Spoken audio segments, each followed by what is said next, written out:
네, 안녕하세요. 세력사냥꾼입니다. 이번 시간에는요, 매수와 매도 중에 어떤 부분이 더 중요한지에 대해서 한번 다뤄볼까 합니다. 여러분들이 매매를 하실 때 매수에 초점을 두시나요? 매도에 초점을 두시나요? 그리고 어떤 게 더 어려울까요? 매수와 매도 중에 어떤 부분이 더 어려울까요? 그리고 어느 쪽에 더 무게를 두고 있는지 한번 생각을 해볼게요. 제가 오늘 전문가반에서 이 원익큐브라는 것을 가지고 이 원익큐브 종목을 가지고 홀딩을 했어요. 최대 7, 8%까지 당일 데이 트레이딩 종목으로 홀딩을 했습니다. 근데 결국에 상한가에 갔어요. 맞죠? 그래서 전문가 인원들이 항상 궁금해해요. 어떻게 세력사냥꾼님은 홀딩을 길게 하느냐 라는 걸 물어본단 말이죠. 근데 제가 그때마다 하는 말이 있어요.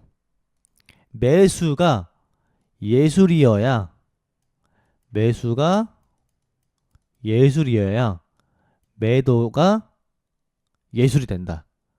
매수가 예술이어야 매도에서 이 예술에 대한 가치가 승화된다. 라고 말씀을 드립니다. 여러분들은 매수는 기술이고 매도는 예술이라고 하죠. 하지만 저는 기술이라는 측면이 예술이라는 측면보다 더 약하게 느껴지거든요. 그래서 저는 어, 매술이 예술이라고 생각을 해요.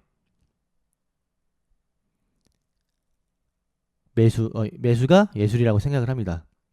매수를 예술적으로 하지 못하잖아요. 매수를 예술적으로 하지 못해요. 매도도 예술이 될 수가 없습니다. 가치가 점점 떨어져요. 매수를 잘못하면 잘못할수록 매매가 멋도 없고 매도에 대한 가치가 떨어집니다. 무슨 말이냐면 우리가 물론 매수 타점이랑 매도 타점 모두 연구를 해야 돼요. 연구를 해요. 근데 가장 중요한 건 뭐냐면 어떤 종목에 가서 어떻게 매수하느냐가 가장 중요합니다. 제가 방금 이 매수 앞에 어떤 걸 집어넣었죠?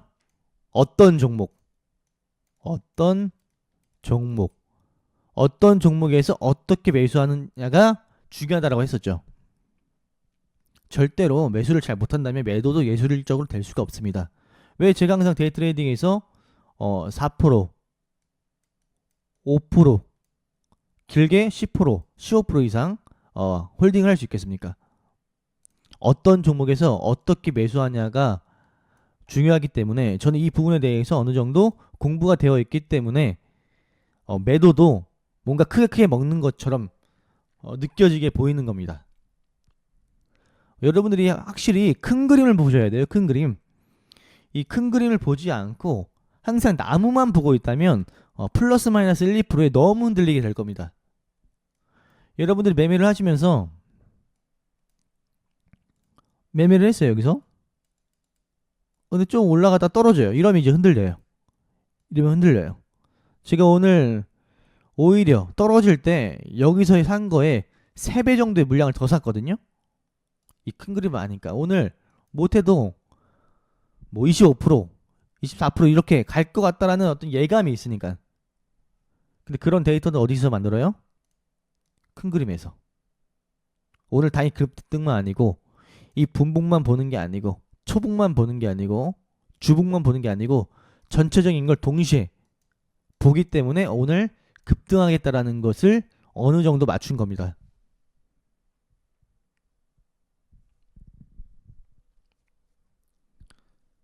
그래서 제가 여기서 사 모은 게 이제 7, 8%까지 가서 결국엔 매도도 예술처럼 되는 거죠. 제가 그 전문가만이 항상 말씀드린 것 중에 하나가 뭐냐면 1, 2% 먹으려고 1, 2% 먹으려고 매매하려고 하지 말아라. 1, 2% 먹는 게 아니라 우리는 여유 있게 3, 4% 이상 먹는 거에 집중해서 공부를 하자라고 말씀을 드립니다. 그 말인 즉슨 매수를 예술처럼 해서 매도도 예술처럼 하자라는 얘기가 똑같죠. 그리고 오늘 또 얘기 드릴 말씀이 있어요. 뭐냐면 여러분들이 정말 공부를 하시고 경험을 쌓고 매매를 한 수만 번 해보잖아요. 뇌동의 급도 변합니다. 뇌동 매매의 급도 변해요. 우리가 사람인지라 뇌동매매를 할 수밖에 없어요. 주식을 하는 모든 사람이라면 이 뇌동매매에 대한 노출이 있어요. 정말 하지 말아야 되는데 원칙이 나의 원칙이 100%가 아닌데 냅다 매수 버튼을 누르는 것이 뇌동매매죠. 맞죠? 이건 저도 하고 불개미님도 하고 차원개미님도 하고 부콜님도 하고 다 하는 거예요. 뇌동매매는 매일 아침마다 다짐을 하지만 사람인지라 이 다짐이 항상 꺾이고 주저앉고 그러는 것이 뇌동매매예요. 그래서 모두에게 노출되어 있는 게 뇌동매매입니다. 근데 그분들이 계속해서 돈을 버는 이유가 있어요, 여러분들. 종목을 보고 딱 들어가는데 이 종목이 아무 종목이 아니라 당일 상한가를 갈 수도 있는 종목이에요. 상한가.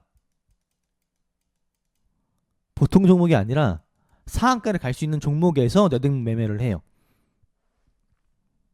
그냥 일반 초보자분들은 그냥 아무 종목에 난 들어가서 이런 종목에 들어가서 그냥 매매를 하거든요.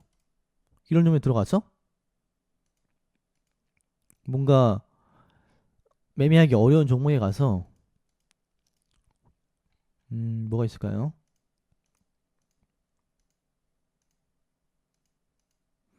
뭐 이런 종목에 가서 매매를 해요. 진짜로. 근데 그분들은 상한가 갈 종목, 당일 엄청난 급등을 할 종목에 가서 매매를 합니다. 그렇기 때문에 만족스러운 매수 타점이 아닐지언정 급등을 먹어요. 수익으로 빠져나와요. 물려도 회복해요. 그래서 아이러니하게도 뇌동매매도 발전을 합니다. 그래서 그분들은 돈을 벌 수가 있게 되는 거예요. 물론 뇌동매매는 하면 안 돼요. 절대로 하지 말아야 될 매매 중에 하나죠. 뇌동매매가. 근데 경험이 지나면 몸이 반응해요. 너 뇌동매매를 해도 급등할 만한 종목에 가서 뇌동매매를 해라 라고 이제 몸이 말해줍니다. 너 이 종목에 가서는 매매하면 안 되잖아. 참고 그냥 이런 종목에서 그냥 묻지마 매수하지. 이상한 잡주에 가서 뇌동매매하고 괜히 큰 술실 보지 말자 라고 이제 그때부터 몸이 반응합니다. 근데 그렇게까지 되려고 한다면 여러분들은 아까 말씀드렸던 어떤 종목, 이게 가장 중요해요. 어떤 종목에서 어떻게 매수하느냐, 요거에 대한 고민이 많이 필요해요. 그럼 자연스럽게 매도 실력도 고급져지고 예술이 되고 멋있어집니다. 매수가 예술이면 매도에서 그 예술의 가치가 승화된다 라는 거죠. 이해되시죠?